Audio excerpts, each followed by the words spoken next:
developing the deck in the last year. Edgar and Daryl really kind of the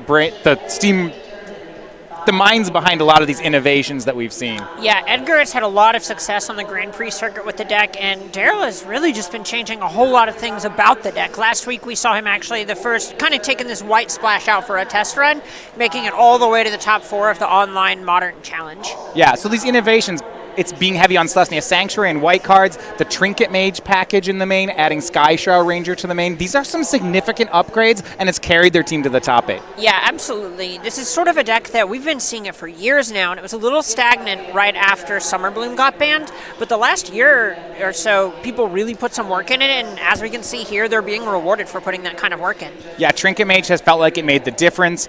They've found a spot in the meta where there's not much Blood Moon anymore, and they are succeeding. Yeah, there aren't Blood Moons. Why wouldn't you play land decks? It's kind of hard to interact with. Now, for their second team top 8 in a row in Columbus is the team of Richard Nixon, Ben Stewart, and Tyler Lutes. We're going to start in the middle seat. It's Edgar on the play against Ben Stewart, and we begin with pretty good one-drops on both sides. Yeah, this is both decks kind of just firing on all cylinders, doing what it is they want to do. You don't make it this late in a tournament and stumbling. Remember, deck lists are face up. So because we're in the top 8, the 4 seed, the die roll will be 1. Daryl, Edgar, and Matthew all will get to go first here. Also, they know what they're against, so that things like one of Bojuka Bogs in the main are going to be very strong. Oh, yeah, you have all these ways to find them, too. You have these Teleria West, Ancient Stirrings is the best cantrip available to us in Modern. There's just a whole lot going on here that really makes this look great for the Titan deck, especially pre-board. Faithless Looting doing a lot of work here for Ben. Puts Golgari Thug into the graveyard along with Prized Amalgam, and we will start dredging. 4 cards off the Thug, Narcomoeba, and onto the battlefield. We'll bring a 3/3 along with it. A great start here on the dredge side. This might be the first time I've ever seen that Narcomoeba in the deck. Yeah, it's actually in Guilds of Ravnica. Yeah, this is a card that I constantly forget is standard legal. Yeah. That was interesting, right? It is in Guilds. I was wondering whether we'd see some playing constructed with it. But kind of the problem is, in Standard, you end up in spots where creatures are a little bit bigger, so a 1/1 is pretty irrelevant, but these marginal upsides and the synergies with Prized Amalgam and the like are just worth having the Narcomoebas. Now a fast start from both sides. Edgar has Tribe Scout and Amulet on Ben's side. Turn 2 Cathartic Reunion. He'll discard Golgari Thug and another Prized Amalgam. Dredge the Thug. He's hoping to see another Dredger. He doesn't, but he still has that life from the loam. Yeah, and this is exactly what the Dredge deck wants to be doing here. You just kind of want to turn 1 looting, turn 2 reunion, flip half your deck in your graveyard.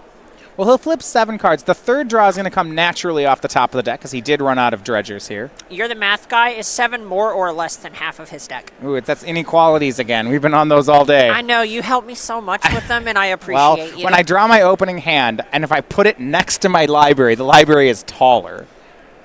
So I'm going to go with the library, because then I don't have to do the math. Oh, my God, you can eyeball it? Yeah. Well, I'm measuring it. You know, it's like a ruler, but it's yeah, same idea. Guys, you're such a show-off. Well, how about someone who's going to show off here? Edgar, turn 3, Tribe Scout, Amulet, Bounce Land. This is 6 mana. And it's coming. Yeah, we're showing off here with Primeval Titan. What time is it? It is prime time. It is prime time.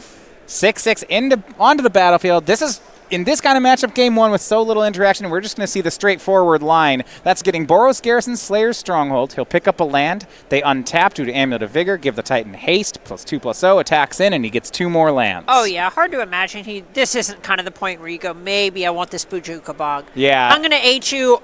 Also, your deck is turned off. Bojuka Bog, Colony Garden were the grabs here.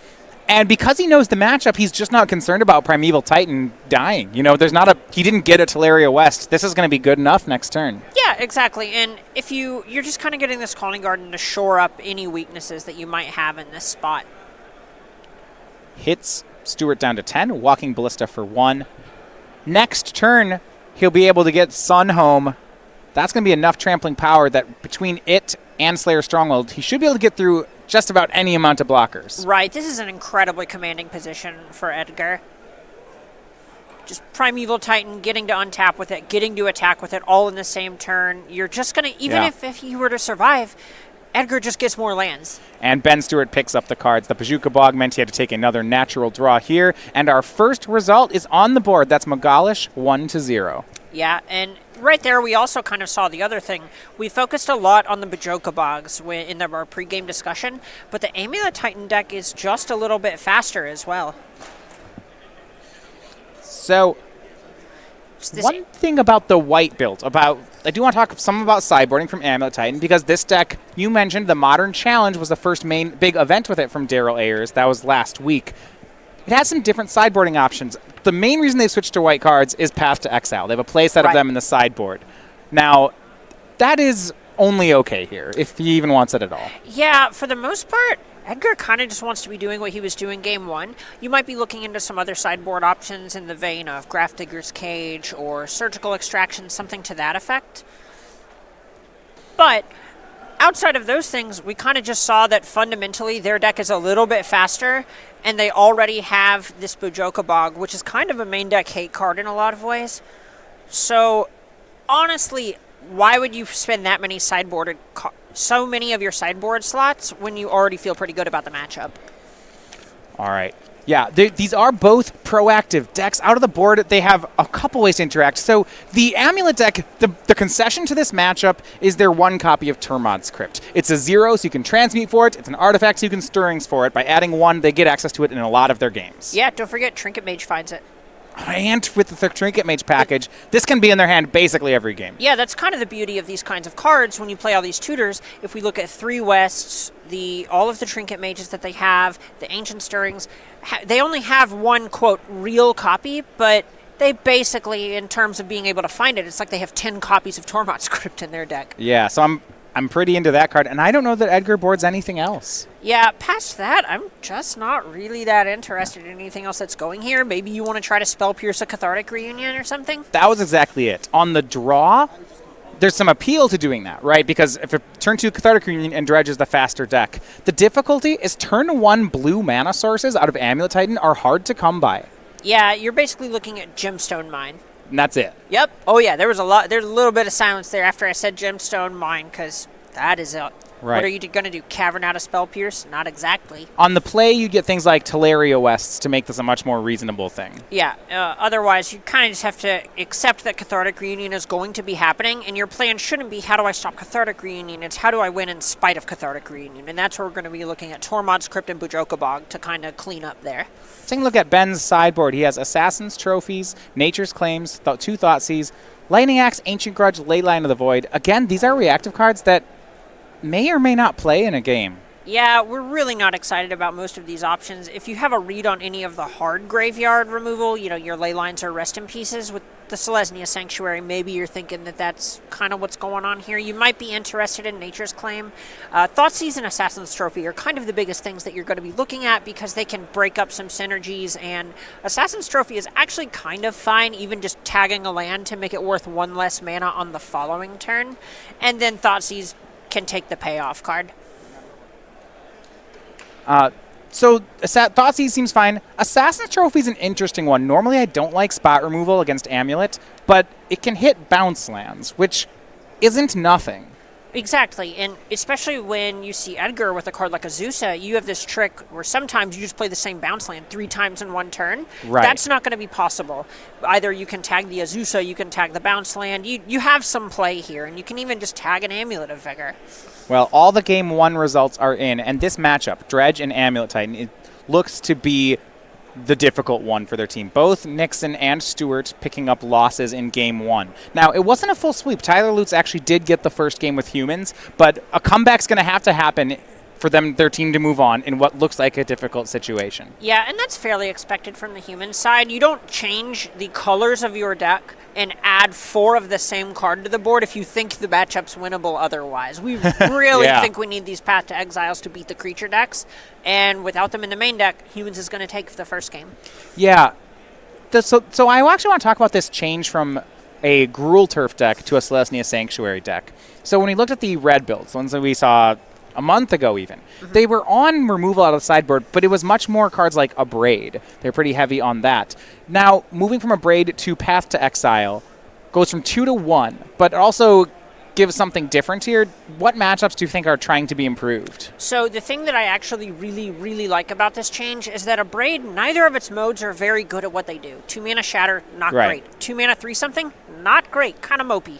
What you want is matchups where both modes are good, and if they're not expecting many of those matchups and they feel weaker against, say, humans, Grixis Shadow, all of these sort of disruptive, aggressive strategies that we've been seeing in the last couple of months, just having a more efficient way to get a single big creature off of the table is going to pay dividends. So the matchups then we're looking for would be Affinity. That's something where both halves are good? Exactly. You're tagging a Cranial Plating, or you're tagging one of their creatures. Most of those are just going to be Shatters anyway, but something like Infect, for example, where you want to tag a Blighted Agent or a Spellskite or something to that effect, is going to be kind of attractive. Opening 7s here for the players. See some consulting on them.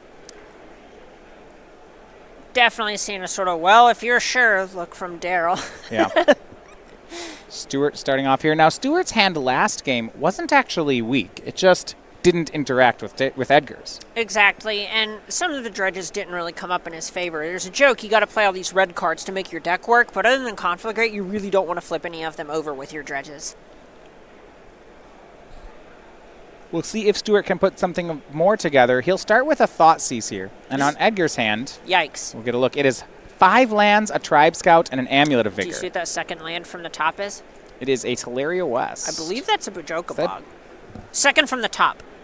Oh, second from the yeah, the other top, not top of the screen, not the top of the stack. Right. It is the main deck Bujoka Bog. Yeah. You know what that is? Not Thoughtseizable. You know what that is? It's the best card in the hand. Bad for Stewart. That, I believe what he wants to do, it'd be interesting whether he takes Tribe Scout or Amulet. Because Tribe Scout, if he does not have an answer to it, Scout plus Bog is very hard for Dredge to deal with. Yeah, exactly. That gives you an instant speed way to actually put it onto the table, so you can interrupt some of the triggers you get if you're able to, say, rebuild your Dredge in instant speed with something like Shriekhorn. Now, Ben's going to select the Amulet. So he leaves Edgar with just this Tribe Scout. That's going to be the play. Stewart probably just trying to not get got by a Primeval Titan. This gives you a chance to take out a Primeval Titan before it attacks with something like Assassin's Trophy. And it does just make the deck a little bit less explosive, even though it is going to be more disruptive. In this kind of hand, though, Tribe Scout's going to be a really strong card. Because Edgar's hand is all lands, this is a lot of mana worth of ramp. That's true. And the other thought may just be that maybe you think you're going to have to beat this Bujoka Bog anyway, so if your plan involves them getting to Bujoka Bog you, maybe you just kind of take your medicine and let it happen. Teleria West was the land drop for Edgar. The discard off Faithless Looting for Stewart was Prized Amalgam and Stinkweed Imp. Here's 5 cards off Amalgam, one of them being an Ancient Grudge. Kind of getting punished for not taking an Amulet there. Yeah, Edgar has left up Tribe Scout with Bog in hand. We're going to see just what has to happen to earn the first Bujoka Bog. I don't think it's going to be much. No, and one of the big things here that I kind of want to point out is now that you have 2 land drops a turn, you can actually just put this Bog into play and then bounce it with one of your bounce lands and then be able to put it back into play. So you could Bog every turn cycle, theoretically. Edgar drawing Tormod's Crypt for the turn. You could do that as well. Hey, it's a time-shifted Tormod's Crypt. We love time-shifted cards. Is going to be the play. Cavern of Souls. So a lot of lands, actually not bounce lands yet for Edgar, just very fair lands. Yeah, happily just developing his board at a normal pace. Hard to blame him. Here is Azusa. We'll see if he actually wants to make many more land drops. So something here that we should probably take a second to just notice is the fact that Edgar only has this 1 bounce land, and he also has a Teleria West. So you don't exactly want to be using it on this Bog if you don't have to, because this Teleria West represents a Primeval Titan via Summoner's Pact if we can actually get that much development. So what he's waiting for is to draw a second blue source, maybe a Gemstone Mine. Play it, then play the Sanctuary, pick up the Teleria West, and with double blue transmute. Exactly. You would need a lot of land drops or another bounce land or something to that effect to say, float a mana with Teleria West, bounce it, replay it, if you draw an Amulet or something to that effect, and then float the mana that way. You just have to jump through so many hoops without finding that extra blue source. But Edgar's just trying to really maximize the power of the top of his deck here. Both players going slow. For Edgar, it's just land drops and Tormod's Crypt effects. But Stewart has not presented much himself. He's dredged over some cards, but right now it's just land drops in play. Well, Stewart has to feel a little bit fortunate here because he knows Edgar has this Bujoka Bog. But Edgar doesn't have a way to kill him yet, so bogging feels bad, but dying feels worse. And between the two, I'd take getting bogged. Yeah. Just professional opinion. Well, Stewart's got to build towards something, because now the outs for Edgar are a Primeval Titan, a Blue Source, a Summoner's Pact. You know, we're getting to a point where a lot of cards are going to start the chain reaction. Mm-hmm. And this Ancient Strength is something that's pretty likely to find a Blue Source. It does not. It finds a basic forest.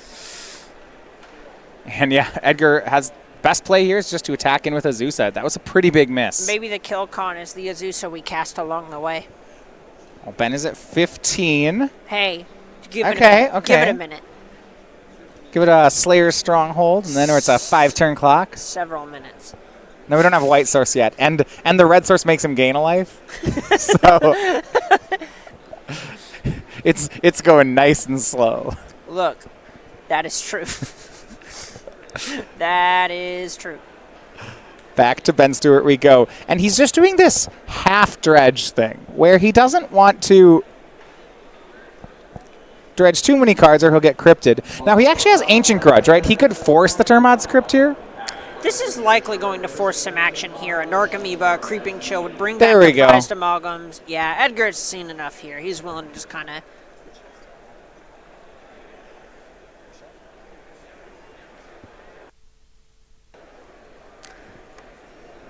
So this Creeping Chill... Depending on how this ruling ends up breaking... Yeah, Creeping Chill is an interesting one here, as the bog happened with all this on the stack. And, yeah, and for it to happen, the card actually has to exile itself. So Edgar recognized that window, and because of that, there's not going to be a drain for 3 here. Right, that intervening if clause is going to kind of turn it off, because it doesn't see it there at the resolution. And, Summoner's Pact was the pickup for Edgar. And What time is it? it was only a matter of time, and this is going to be prime time. You think this is going to get to pick up that Teleria West? I don't think so, because it has to have the 6th mana, so the only way to get it is to make 5, pick up a basic, replay the basic as land 6, but that's exactly what Edgar's going to do. Yeah, exactly. Exactly.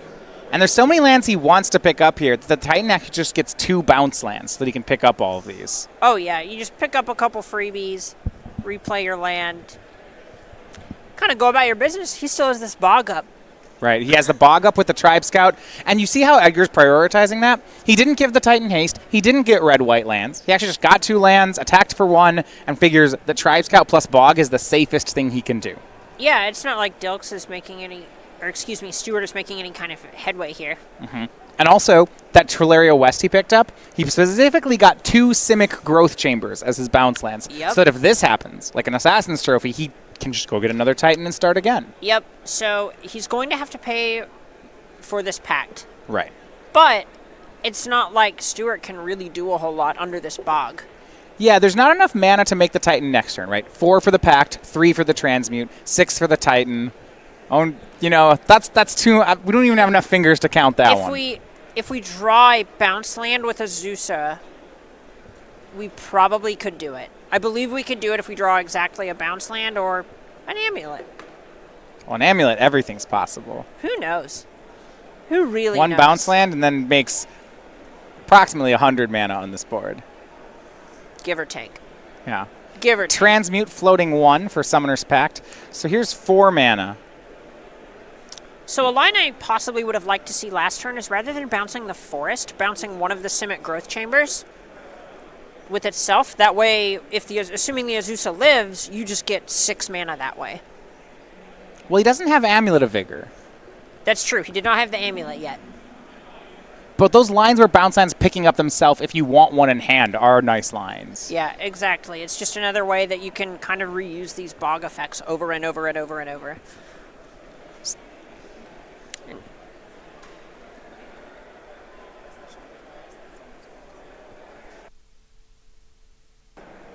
Has found the Amulet of Vigor, and Ben Stewart's side just passes. This is Summoner's Pact for Titan again, and this time I don't think Edgar's going to shore it up. He's going to go for a kill because of Amulet. Yeah, now that you actually just have the way to haste this prime time up, you just kind of button it up, right? You got your friends kind of waiting on you in the wings. Well, he could, he's in a commanding enough spot, and they like to play things pretty safe. 2 lightning axes is a thing. You could just go get another Telerio West. Stewart even have 4 cards in hand?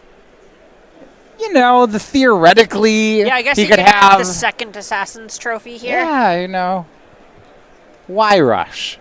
That's a good question. Why spend 20 minutes winning the match when you could win a match for half an hour? That's just that's happiness equity. I find that is. that games that I'm winning are very enjoyable, and for that reason, sometimes I don't like them to end. I get so stressed whenever I'm winning a game. Because I feel like it's my fault if I'm winning a game and then somehow I don't actually get the match points at the end. It's my fault and I screwed up, and I'm so much more afraid of failing than I want to succeed. I love this here. Gets Boros Garrison, but does not get Slayer's Stronghold with it. Gets a Telerio West, which he will transmute. I would love it if he just transmuted for the Slayer's Stronghold here. Oh. No, we're making more Titans. My. Here is another Summoner's Pact. Now we can't give them both haste. This is finally going to earn the bog. He's never used the bog. Nope. No. Okay. Mazeus is attacking. We don't... Look, this is a very enjoyable game. There's no reason to make it end. He attacks down to 1. Next turn should be the kill turn, though. And yeah, no plays on Ben Stewart's side. Draws Bloodghast, looks at cards in hand, says go. Wants to see Edgar pay for the pact, but Edgar's going to do it. Bloodghast really not going to make this game any closer than it already was. Draw here from Edgar. Another pact, another Titan. You think that's going to make this game closer? This Titan? Yeah. Well, let's see what he gets. I don't know yet. It could be, Could be anything. So this is kind of like giving both Titans haste.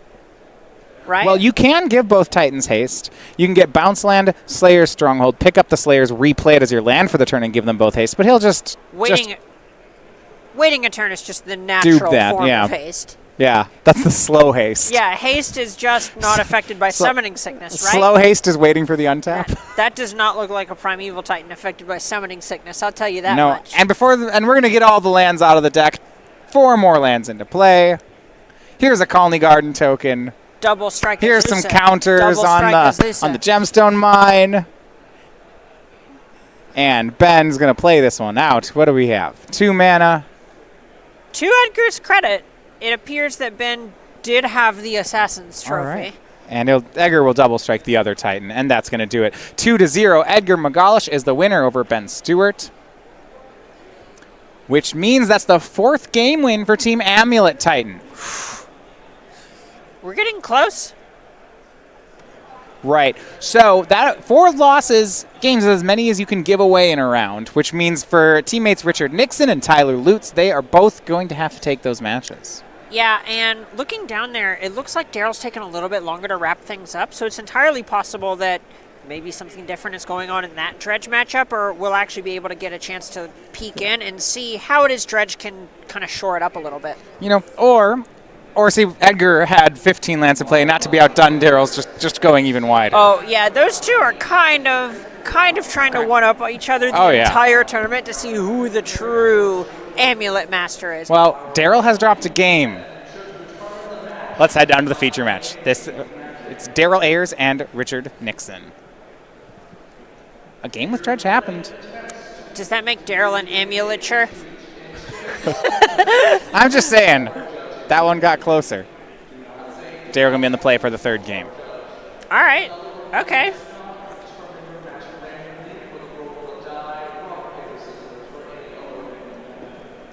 Their team, Amulet Titan, needs one of these 2 game 3s. See, we are glancing over teammate Matthew Dilks. He's playing against Tyler Lutes in a deciding game. See a lot of dice over on Dilks' side. Could be gemstone mines. Could be anything. Could be a boat. Could be engineered explosives. Ooh. That's a good one. That card is nice against cards that put a lot of cards into play. Or decks that put a lot of cards into play.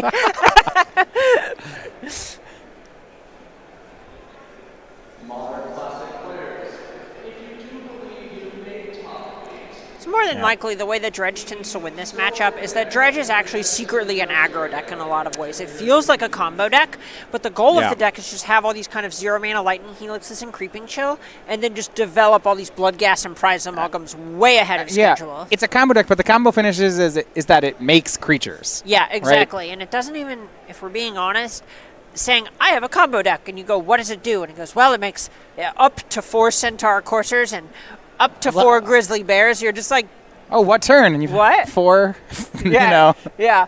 But there are a lot of draws where if you don't have the bog, kind of like Edgar did there, maybe you have some rough mulligans or a slow start, it's pretty easy to just put 10 power into play and have them dead in 2. See Edgar looking in on the match with Matthew Dilks. That is our time-shifted match, so we will get a chance to see that one as well. In the meantime, we'll go up to the top table where Daryl Ayers tries to take Game 3. Starting with Tribe Scout. It's not into great effect here. Edgar had that one in our last game with the natural Bazooka Bog, which he never put into play. Nope. No, you just got to flex on him sometimes. It's all about Still had all these. It's all about the dinner stories. That is interesting, right? Edgar's opening hand was Amulet, Tribe Scout, 5 lands. One of cards got Thought Seized. And then he won. Decidedly demolished his opponent without ever playing a Bajoka Bog. Big Faithless Looting, though, by Nixon. He discards Stinkweed Imp and Prized Amalgam. Nixon having all foil Dredge cards, he didn't just pick up Dredge for this tournament. Probably not. Maybe that's why he was able to pick up a game on Daryl. He's the real Dredge mastermind here. Here are 5 cards off Stinkweed Imp. It is going to be Creeping Chill, Narcomoeba, and it would do something if Daryl didn't also have the Bazooka Bog. He'll put that into play.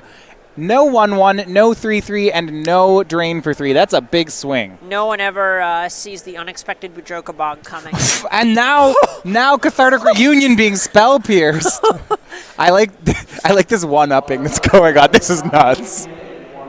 What was that Yeah, you said? all right, Not all enough right. blue sources? There Was you that? go. Am I remembering? I offered to do it on the draw. Yeah. Whew. Oh, 3 mana here from Daryl. Now we'll transmute to Teleria West. just basically turning the Gemstone Mine in the west into a better land. Huh. Into Simic Growth Chamber. Wants to get that Bazooka Bog back in his hand. Huh. Extra land and an extra Bajoka Bog activation. I think I'll take it. I like it when you sacrifice a Gemstone Mine and transmute to Teleria West for a bounce land. It's just It's like, did we do something? Yes, kind of. You know what I did? I spun my wheels. That's really spinning your wheels. Did we just witness the land serum visions? Yeah. Yeah, this is nice. And he's thinking about using Tribe Scout main end step there, actually, rather to put Teleria West into play.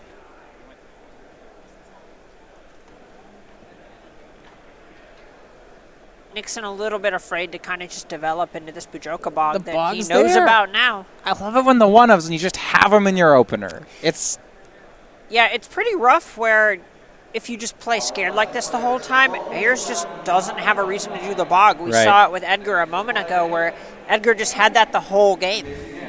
Sometimes, right, and there are these one-ofs that are just high impact. Bazooka Bog, Kabira Crossroads, Cavern of Souls can do a similar thing in matchups. Yeah, exactly. You just kind of hide it, and the other player has to play scared of it the whole time, but realistically, you just kind of have to hope the Amulet Titan deck bricks. Dredge for 5 of Stinkweed Imp. Daryl's looking at that one, decides if that Conflagrate and Loam are worth his Bazooka Bog. If the Titan doesn't have double strike, using a Stinkweed Imp to kill it is reasonable, sort of. I mean, they've gotten 4 lands, so I wouldn't say it's that reasonable. Yeah. But that is what the text of the card says. It's one of those trades that on the surface works, but the kind of game states it happens in don't pan out the way you'd want. Right, and that Conflagrate flipping over is actually a huge pickup for Nixon. Yeah, he's going to go ahead and shoot down the Tribe Scout. He can't deal with instant speed Bazooka Bog. And now he doesn't have to for the rest of the game. Yeah, it was a Conflagrate for 3. It was on both of Daryl's mana creatures. Stewart with Thoughtseize. It is Summoner's Pact and Primeval Titan, so we'll take the Titan. And now you're in a top deck war against a player with 5 mana and a Primeval Titan. Ironically, Daryl needs a green source. Well, here's Ancient Stirrings. I think that'll find one. I feel There's good one. about it. Celestia Sanctuary can pick up. So next turn, Daryl has Titan plus Bog. And actually, looks like we're setting up a transmute here, which makes sense. Yep. Just covering all of your bases here, being as mana efficient as possible. Second Summoner's Pact. How many Primeval Titans do you want? One Primeval Titan or more than one Primeval Titan? Daryl's hand, 2 Summoner's Pacts. Nixon's hand, just the card off the top. He passes. That's not a good sign at all. Is that Dark Blast? That ain't it, Chief. I don't think. How big's Primeval Titan? Emma, Hold what's on. greater, bigger? 1 or no, 6? You're our math guy. You're our math guy. I don't know need this help. one. I can't. Hold on. Can someone give me a Dark Blast and a Primeval Titan to put next to each other and see which one's bigger? Right, that's the trick, right? My friend You put them Matthias next to told each me other. That's how you measure big things. It needs to be compared. Compare big things. All right, Dark Blast it. Boom. It's now 5-5. I agree. I love Nick. it. So that was just an That was honest. great. I mean, I gotta. Mills over. 2 Bloodghast says go. The out of paying for the pact feels like what we're on here, but Daryl's going to remember it. Listen, you got to play to your outs in these situations where they're playing for literally thousands of dollars. I'm going to make them go through the motions. Another swing here from the 6-6. Gonna get double, looks like Sunhome or Slayer Stronghold, or maybe both. Okay, Boris Garrison, Slayer Stronghold. And we'll pick up that Bazooka Bog again for good measure. And that looks like it's going to be the match. Daryl Ayers, a winner 2-1 over Richard Nixon. They are moving on to the semifinals, the Triple Amulet Titan team. Yeah, fairly unsurprising stuff, for being 100% honest. We talked about the importance of that Bajoka Bog, the importance of that Tormod's Crypt, and the fact that they had so many ways of finding both of them at any point in the match. All right, so they're moving on to the semifinals. Now, we did have a third match here that we wanted to look at. This was the match between Matthew Dilks and Tyler Lutes. Humans versus Amulet Titan is actually a pretty interesting matchup. It's pretty swinging. There's a whole lot going on where you kind of have to, as the humans player, weigh, do I want to play around Path to Exile, or do I want to play around Engineer?